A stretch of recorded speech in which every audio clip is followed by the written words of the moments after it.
Ba't nandito pa si Sugar? Sabang wala pang warrant of arrest, she's welcome to work here. Nagdiin sa akin sa mga pulis eh. Sabi ni kapatid siya ng dati niyong kasamahan. Kasamahan, sir? Oo, si Byron.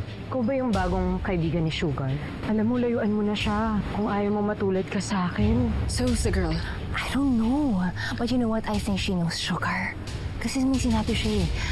Sabi niya, apoy ang solusyon ni Sugar sa problema. Naabutan na lang namin na susunog na.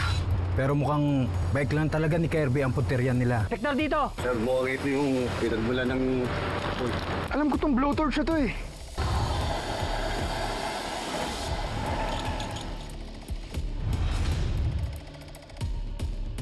I'm sorry. Okay lang? Na-meet ko na naman yung mga bago mong kaibigan eh. Ano? Sana hindi nila ma-experience yung na-experience ko sa'yo. Anong sinabi mo sa kanila?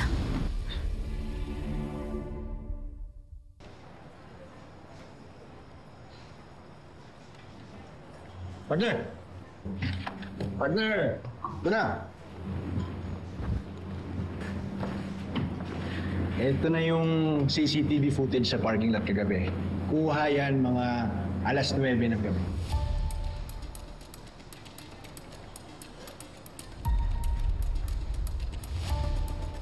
Hindi naman kita yung mukha eh. Hindi enough to para hulihin o questionin natin si Sugar. Partner! Chill ka lang. Masyado mo kina-underestimate eh. Sinunod ko yung kutob ko. May hinanap akong CCTV. Eto, may mukha na. Kuha to sa labas ng bahay ni Liv Baltazar. Lumabas sa kanila si Sugar ng 8:30 ng gabi. Ayan. Suot dyan ni Sugar yung hoodie na suot din ng suspect sa parking lot.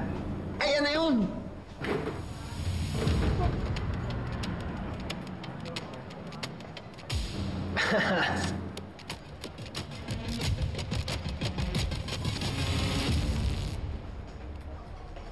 Kuya, si Sugar po.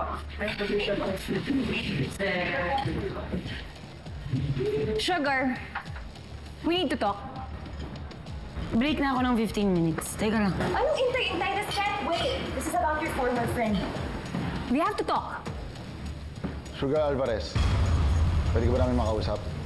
Sugar, we have to talk. Right now. Miss Alvarez. Come on, faster. Ano ba nang namamarag ako sa inyo? Sino ba unahin ko? Gusto ko sana may maimbitahan sa presinto. Again? Bakit, Inspector? May bagong development po sa kaso ni Zach? Hindi ito tungkol sa kaso ni Mr. Zamora. Ang tungkol saan? Tungkol to sa panununog ng bike ni Inspector Kirby Sanchez.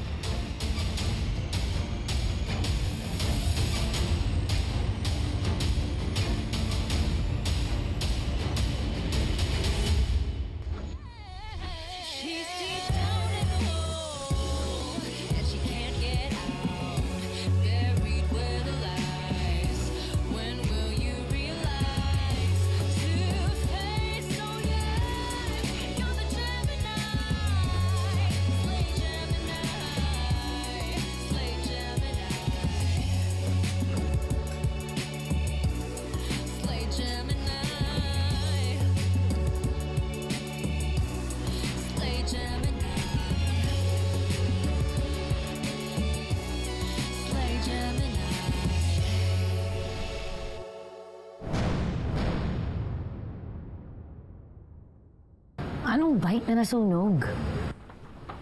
Yung bike ko, sinulog kagabi.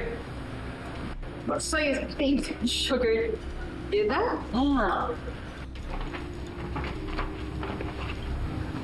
No, nahagip si Miss Sugar Alvarez ng CCTV.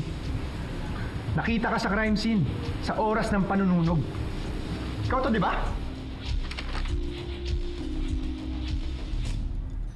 See, I told you. Hindi lang yung former friend ng Sugar na yan. Even Inspector. Talagang may history siya of setting things on fire. Hindi, ewan ko sa'yo.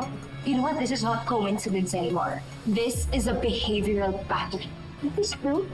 Hindi.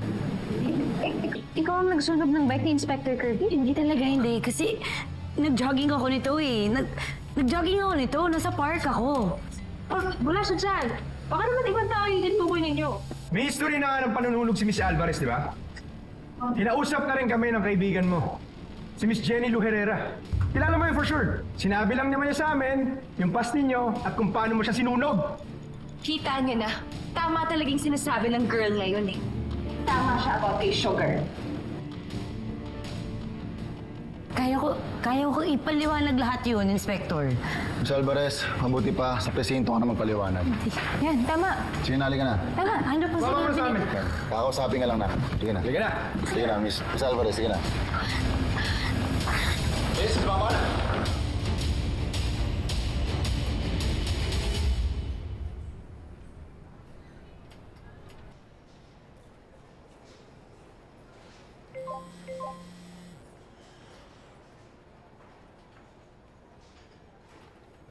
Out of the country ngayon si Attorney Vivero. But she told me she's gonna try to find a way to help Sugar. My God, ha? Yang Sugar na yan, ha? Such a hassle! Alam ba? Ano ba pinagkakagawa natin, Liv? She lied to us na, ha? Twice. Ano gagawin natin? Okay, just relax, okay? They can't hold Sugar in for more than 12 hours. If wala silang mapafile na kaso, then they have to release her. Excuse me, no way. No way they should release Sugar. I mean, nakita mo naman yung mga evidence, di ba?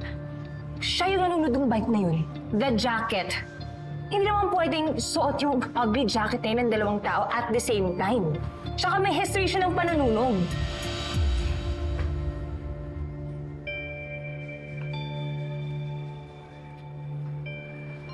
Ayaw mo salita ng kaibigan niyo. Wala pa ba yung abogado niya?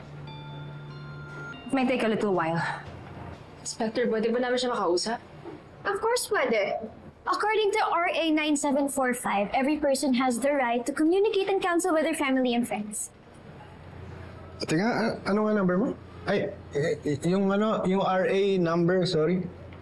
RA 9745, anti-torture law. Tama, meron nga lang.